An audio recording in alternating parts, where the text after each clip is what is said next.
An ancient Chinese village with over 300 years of history is well connected to the world by its hair. Xuchang is said to be the birthplace of wigs and weaves. Zhang Guiqin is combing double-drawn hair. You might say she lives a life of a pleasant peasant, thanks to her passion for what she does. I don't need to worry about the crops. The machines can take care of them. I would rather do this because it can make a lot of money. More than half of Xiaogong village's 900 households make a living from the hair industry, either by sorting it out or selling it. Some routinely make more than a 10% profit. It has been a century-long business. Local villages have collected hair ever since the Qing dynasty. Now, the wig legacy has turned to a widespread global industry. With the urbanization process underway, many young people in the village have moved downtown in pursuit of better careers. Some of them have joined the local wig manufacturing giant Rebecca. The company has stretched its assembly lines out of the country to Nigeria, Ghana, and Cambodia. Labor costs in China are increasing. Establishing a production line abroad can help solve the problem. It also shortens the market cycle and saves on shipping costs. Industrialization and globalization have raised the threshold of the hair industry. From the technology of synthetic hair production to sewing skills, Rebecca participated in writing the industry's world standard. Now the era of collecting hair domestically is almost over. The company has moved its upstream supply chain to India. It's an industrial upgrade. Originally, we collected hair and sold wigs just in China. Now we see the chain from a global perspective. Meanwhile, the quality of the items has also improved. Rebecca's response to China's Belt and Road Initiative has also boosted employment in all of its 11 international branches, as the market goes wider with evolving demand.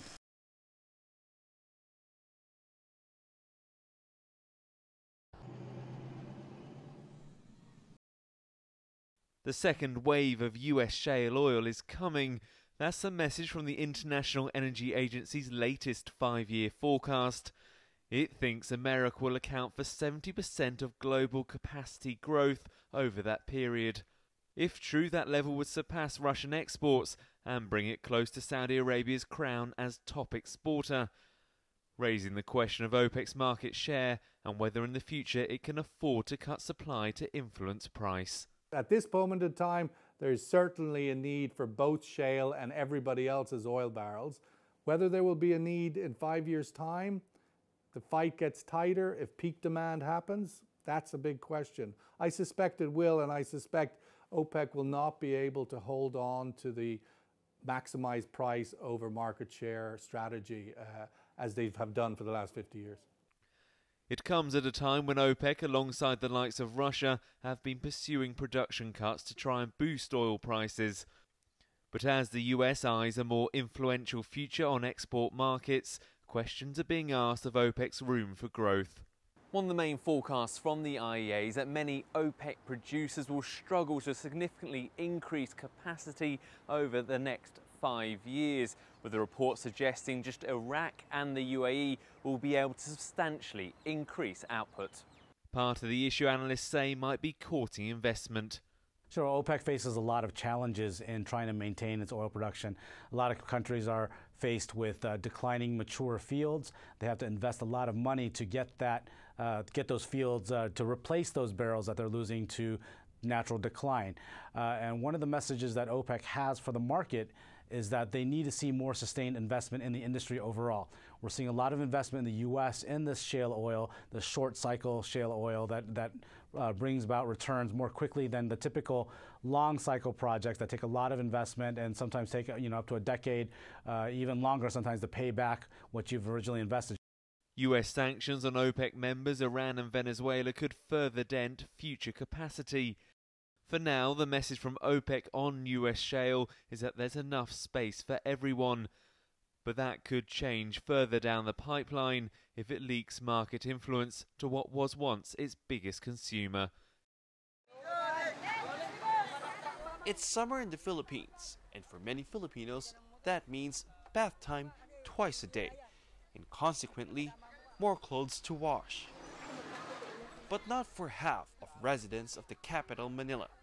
At different hours of the day for days now, they've had to wait for water rations.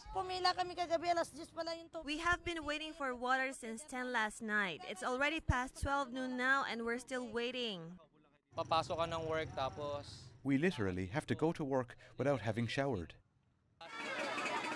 Manila Water, the private concessionaire that services the east side of the sprawling city of 12 million, says that while the onset of a drought has contributed to the problem, it isn't the main culprit. The supply that we're getting doesn't match the demand anymore that we have from our customers. Our allocation, that's 1.6 billion, it doesn't match anymore the production demand that we have right now, which is at 1.74 billion liters per day. So that's a clear 140 million liters of deficit on a daily basis. The other private concessionaire of water here in Metro Manila has started sharing its water allocation to Manila Water, which supplies water to this side of Metro Manila that is having a shortage. That and other stopgap measures have been implemented, but it looks like they've not been enough. Because even if there is in fact enough water in another dam to last Manila for months, Manila Water and the country's water regulator claim there is no infrastructure to let the excess amount of water flow into distribution lines. Temporary solutions are helping restore water supply gradually, but the government concedes new sources of potable water should have been built yesterday.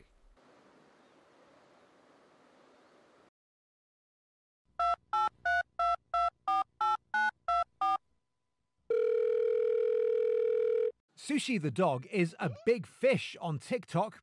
The reach that you can have on there is just phenomenal. For her owner, Teresa, TikTok is a whole new world of opportunity.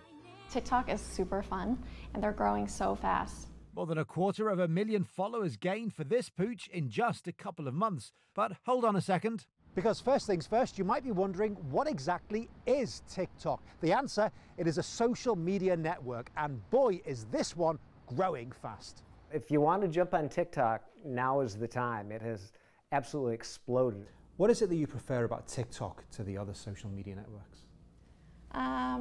Well, we're also on Instagram, and I love it. It's a lot of fun. The community is great, but it's a lot harder to grow just because it's just so competitive. While with TikTok, if you are a new user with no followers, you can make a video that can go viral just from one video. TikTok's big selling point is the fact that it is about creating a highly produced short film rather than just capturing and sharing the moment. And there is one key difference from the other networks. This one is Chinese-owned. It is unusual for Americans to latch onto a Chinese-owned app so quickly, but they did in this case.